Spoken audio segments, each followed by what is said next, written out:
everyone, and welcome to another episode of M365 Voice. I'm Sarah Hazy. And I am Mike Marani. And I'm Antonio Mayo.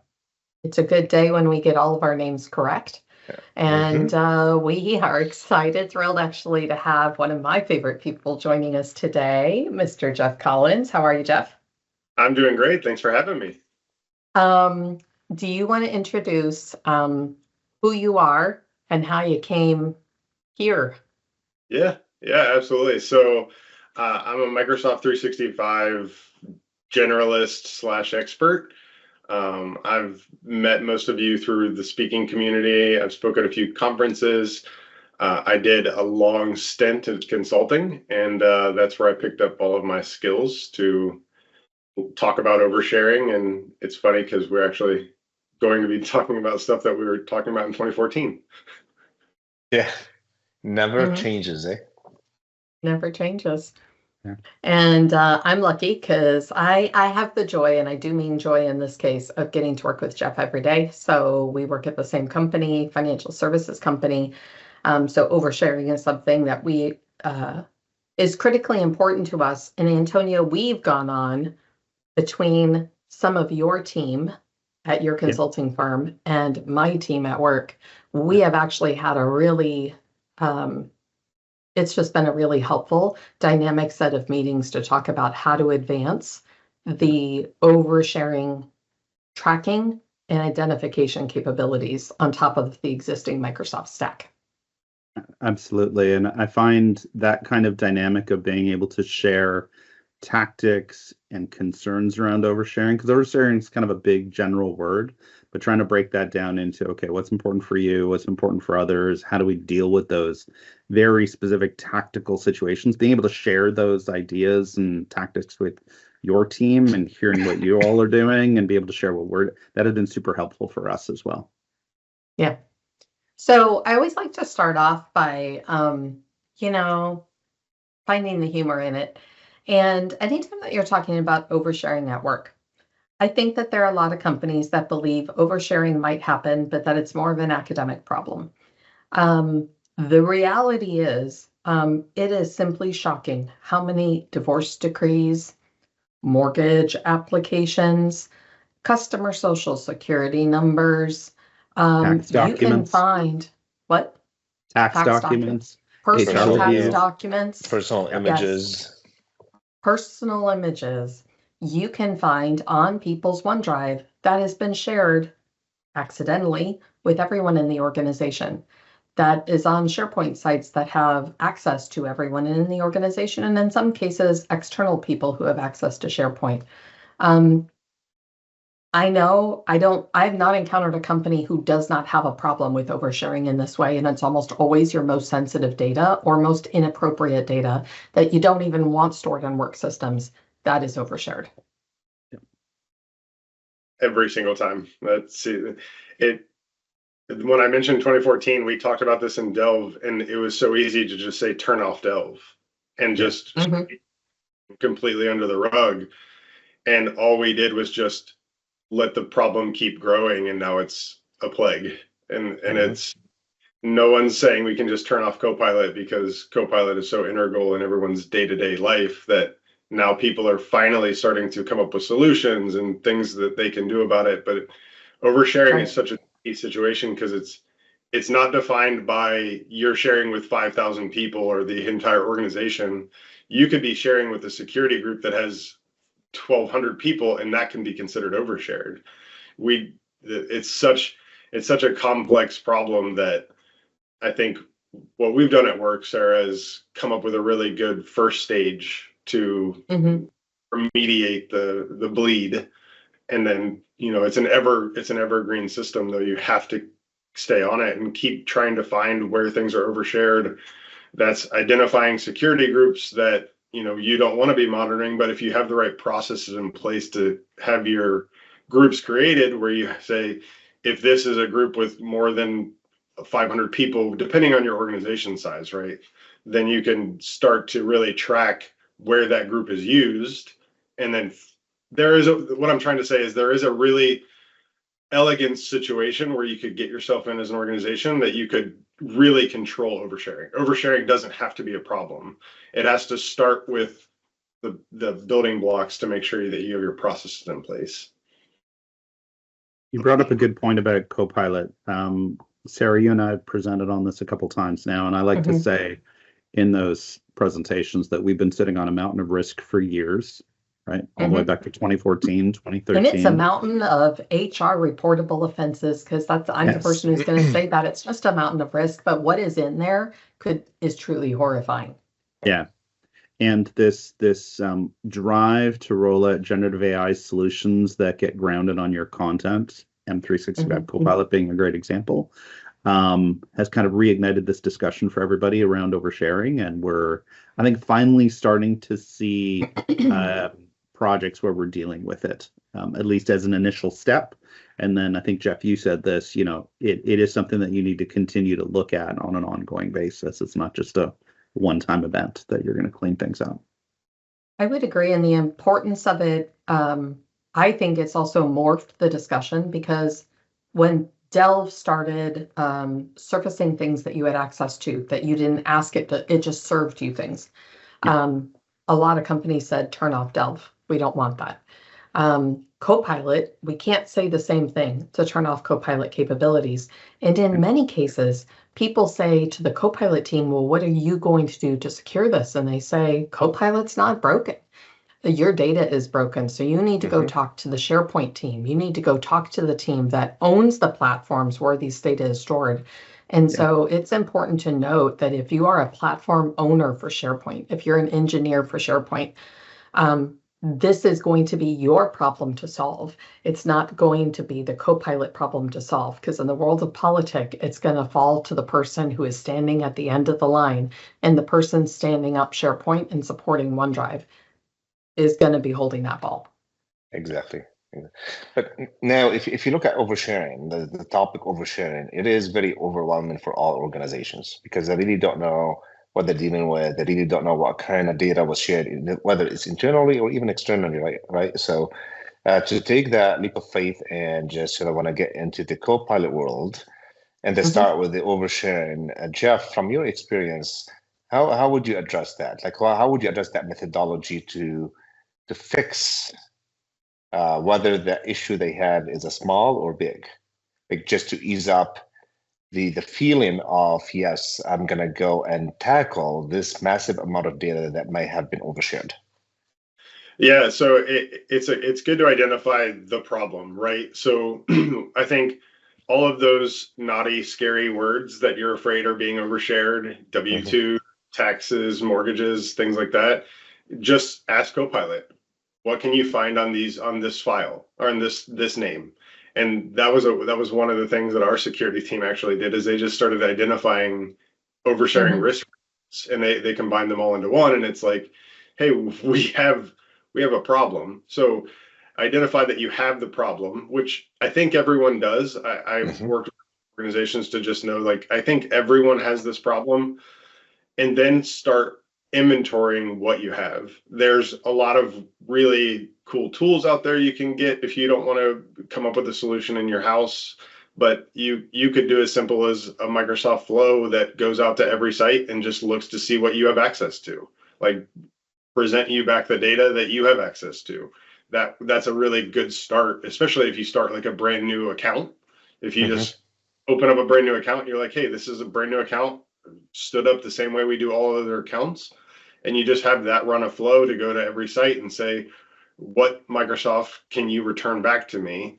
That is going to present you with a really good starting point. It's going to be shocking for a lot of organizations, but it gets you into a spot where you say, this is now a small, medium, or large problem in our organization.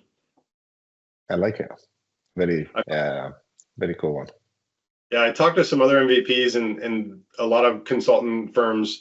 They're doing things with the audit logs. I don't think that that's a beginner approach. If you're an expert in Microsoft 365, sure, tackle the audit logs. But if you're just starting out and you're a product manager, you're a business analyst, and you want to help solve oversharing in Microsoft 365, start with an account and a flow. You can work your way Yeah. And if you're a SharePoint site owner, and I think we can talk about a lot of these, but there's so many different things that you can do. I know one thing that we have done is put together basically what we call a big board of different opportunities. And it's just a layered approach of reducing risk by closing off different opportunity points. And one of them is if you're a SharePoint site owner or a SharePoint admin, take a look at all of the sites that you have with SharePoint sites that you have in your tenant that are opened up for everyone access. So that means we call the triple EU or the EU. It's everyone except external users. There is totally a business need for having sites open for everyone except external users. If you're thinking about a site about your HR departmental information, that should probably be open to everyone except external users. It's got your HR policy, et cetera, et cetera. But where we often see things going wrong is that people set up everyone except external users on a site, but then they just start uploading files to the site that might be confidential or might contain PII data or PCI data. And suddenly we've lost the control for that everyone access. Taking action to ensure that everyone access doesn't exist where it shouldn't exist will help you take a huge chunk out of your oversharing problem. And from my experience, it's not always the site owner that's the problem. It's the people that they give access to the site. And Exactly.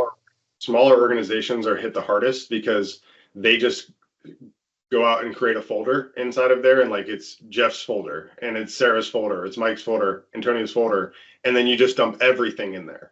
And you don't realize that the site person who created the site or the site owner actually shared it with EU, so everybody except external users has access to anything you've uploaded. And that's the scary part.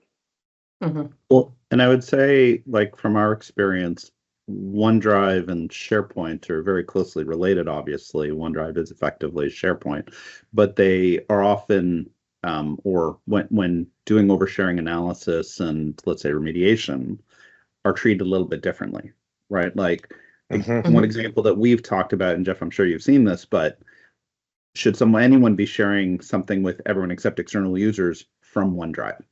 Should you really share something from OneDrive with your entire company? Yeah. I was horrified when I found out that actually happens.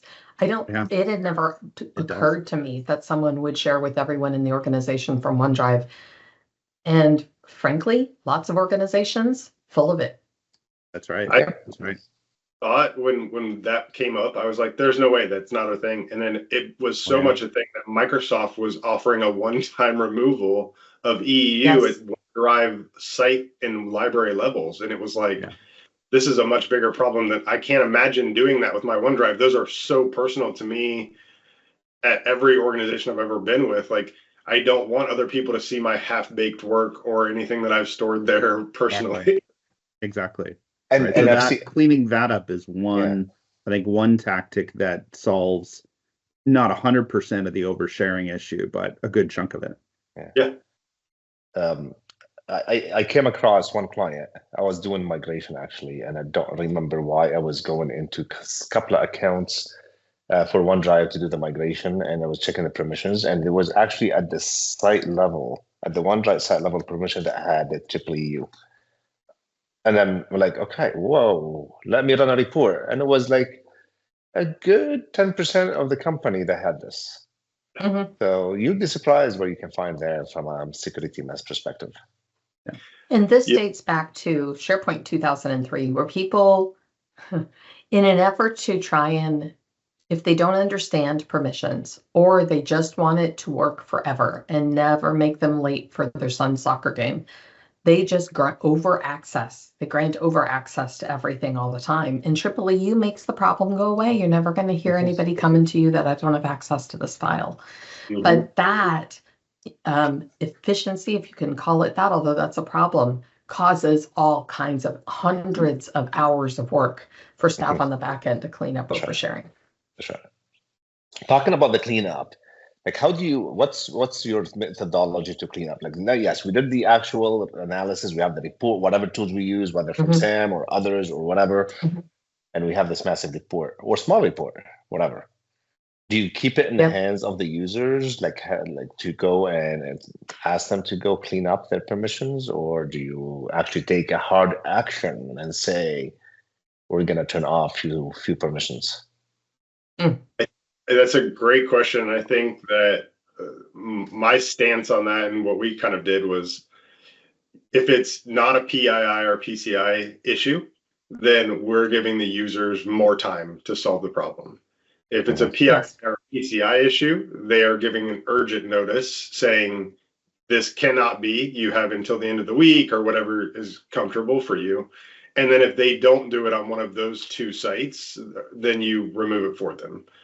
So it has to be taken into the confidentiality of what's going on. Like if you have an M&A or merger and acquisition site that you really don't want the whole company to know about, you have to turn that off immediately, right? Like you've got to purge the bleeding. And this is where we have different levels of, based on the threat. I don't mean it in terms of threat, but based on the issue at hand. Sometimes via Copilot, we have found sites that contain files that are significantly disturbing to have open to everyone in the company. In which case, Jeff, you found the fastest way to solve that problem is using RCD, right? Yep. Which stands for Restricted Content Discovery. Thank you. I wasn't going to be able to remember that off the top of my head this morning. So we use RCD, which is a SharePoint. It used to be a SharePoint premium feature, but now it's part of the SAM controls that you get with Copilot licenses. And we use RCD to remove that entire site from Copilot. And that takes effect within 15 minutes. But that is like taking a huge bat to what might be the problem from a single file, right? So that's usually a temporary measure, right, Jeff? Yeah. Yeah. The other thing you can do if you don't have Copilot licenses or SAM controls to do RCD is you can actually remove that site from the search index in the SharePoint site settings. And that's a great way to start to help you. It just, depending on how big your tenant is or how many SharePoint sites and content you have, it could take some time. And it's also going to take some time if you need to turn it back on. It's not an instantaneous 15-minute thing like RCD, but it is an option for people that don't have the other licensing, especially if you're just in a M365 business license or something like that. And correct me if I'm wrong, using RCD does have impacts on the ability to search that site. So if I apply RCD to a site, then there are restrictions on being able to search the content within the site, is there not? There is, there's restrictions. What we found was it's not as strict as what Microsoft wants to lead on it is. They don't specify specific, but if you're the owner of the content, you can still find the content and search. But if you're just a member of the site and you haven't accessed one of those documents, or you haven't done anything with one of those documents, then it won't show up for you in search or Copilot. Right. And it's what I would call an anvil approach. If you need a hammer, this is an anvil, but it is an anvil that then gets the attention of the site owners to have them remediate. So if they're being unresponsive to remediating the issue, you use RCD, you drop the anvil, then it gives them time to remediate. As soon as they say, yes, I've remediated, then you lift the RCD again. So we don't tend to keep things RCD blocked, except in rare cases. We use it as a temporary measure to stop the bleeding on something that could be very bad if it was found, because it is so personal or so sensitive in terms of content. We have to have a very fast lever to remediate it. And it's a really good option. Either one of those options are a really good option for hammer, anvil, big baseball bat, whatever you want to call it, for organizations that have staff, right? If you're a one-person SharePoint operation, restricted SharePoint search is another one. It's a much bigger anvil, but it will basically purge the entire search index except for whatever sites you tell it is allowed to search. And it's in my opinion, it's the only way you're going to be able to do it quickly if you have to, if you're a single person managing an entire tenant. And is that the feature that's limited to like 100 sites? Yep. Yeah, that's the same one, I think. Okay. Yeah. And then the other SharePoint Advanced Management feature that comes to mind is RAC, or restricted access control. I think that's what RAC stands for. Do you use that one at all, or do you see that as beneficial in this particular case? We're not using it. I think it would be beneficial for small to medium sized organizations that really need to open it up, but also allow things. We just were able to, we had enough staff to be able to implement a solution that was using our CD as a kind of warning system, and then tracking everything and getting the inventory very specific down to the file level that was being overshared. So we didn't need any other controls for that. So I do think it does provide value in certain instances, though. Yeah.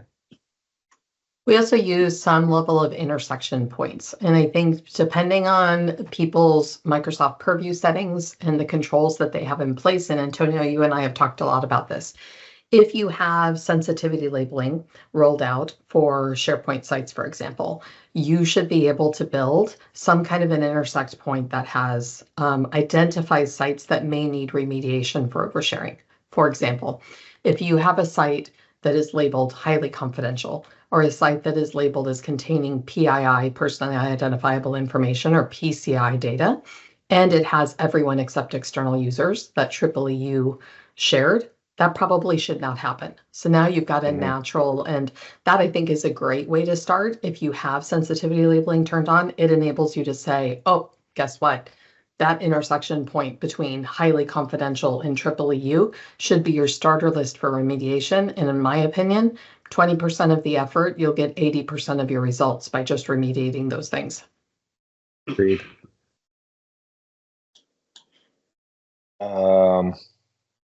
So let's assume we've done this. So we've done the report, we've done the analysis, and the remediation. It shouldn't stop there, right? Because as the users have done all the bad things in the past 10, 15 years, as much education as we can do and educate them, then they're going to probably mistakenly or intentionally, or they think they're going to do it temporarily, but they forget about it.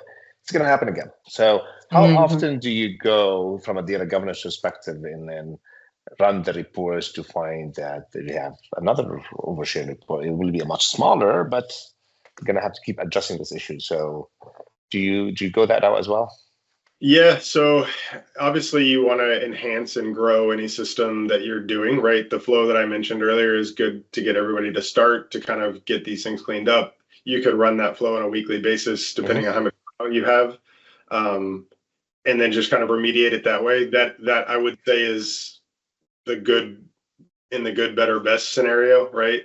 The better tiering on best would be to do MGDC. So the Microsoft Graph Data Connect, and it pulls in all of your files, the sharing, your sensitivity labels, and your SharePoint sites and permissions. So you can pull in all of that data and let Microsoft do it for you. And then you basically build Power BI reports that you can set up alerts on the data with flows. You can have somebody checking that on a weekly or whatever it may be. But and then Antonio, you were the one that told us about MGDC, so appreciate that. Big fan. I love Antonio anyway, but I loved him so much more. Here's Antonio and I were delivering a session about oversharing in Branson, and Antonio comes out and talks about this MGDC non-throttled API solution to create a data lake, and I literally stopped the whole session, and I'm like, what? Are you kidding? I had no idea. So, yes. I was about to ask you, Jeff, so your suggestion of using a flow run on a weekly basis is a great one, but I was about to ask, okay, how do you run that at scale? Right? Like when you've got tens of thousands of sites, tens of millions of files, and I think you've already answered the question, right? When depending on the scale of your environment and how much content you need to do this assessment from, that might drive you to other solutions other than flow, like MGDC, as you suggested. And MGDC, I think, is kind of where I would say it's better to best, and I don't know if it's better or best than the audit logs that the other MVPs I've talked to are working with.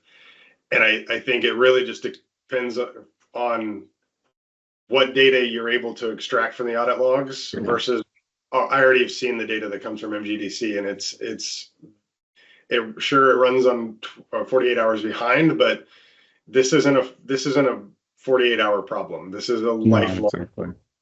Yeah. Yeah.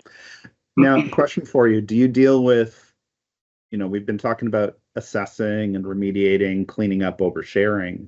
Do you deal with permissions differently from sharing links? Because they are two different animals, right? And a lot of people don't get that they are two different things and both need to. So thoughts around that?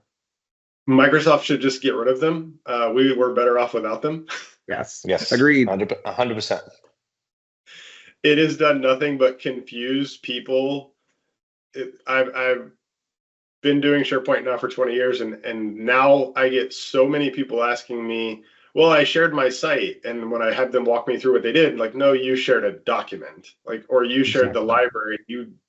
I know Microsoft calls sharing just like they call Teams and Teams, but it's not. It's you shared a file, and I think that's the tricky part. So personally, if I had my ideal world, Microsoft would get rid of it. My second ideal world would be I just tell everyone, don't ever share it that way. There's a really cool 2010 interface on the permissions management. It hasn't changed since 2010. It's really easy to share through the site and to know who has access all at the same time. So it's tough for me because I can't be the rock and just stuck in the mud. I want to move with the world, but I don't think that sharing links provide any benefit other than making it more confusing. The other thing that you have to think about is that it's not enough to do a one-time pass to remediate. And I think, Antonio, you were getting at that, right? How do you keep this moving forward? And one of the things that we have found is that sometimes it takes multiple passes with employees or site owners to be able to understand that we're pretty serious about not oversharing.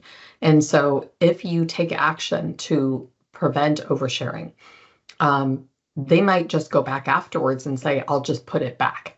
And then you have to run it again. And then you got to have an escalation process to communicate them and say, okay, we did remove this again for the second time. Okay, we removed it again for the third time. We're now including your manager on this chain because we've automated the process of we'll keep on removing it. But if we have to remove like EEU access from a site that shouldn't have it 3 times, 4 times, 5 times, we're going to go through a sliding scale of increased visibility to the point where your risk officer maybe, or the security officer assigned to your department may have to become involved because there's a key lack of understanding or a lack of follow through. And that's a personnel issue at some point. Yeah, agreed. I find that needing to deal with this again and again and again, because someone could just go and reshare something or re-permission something the way it was before, is a problem in many instances, right? EEU is one. We can't just turn off EEU.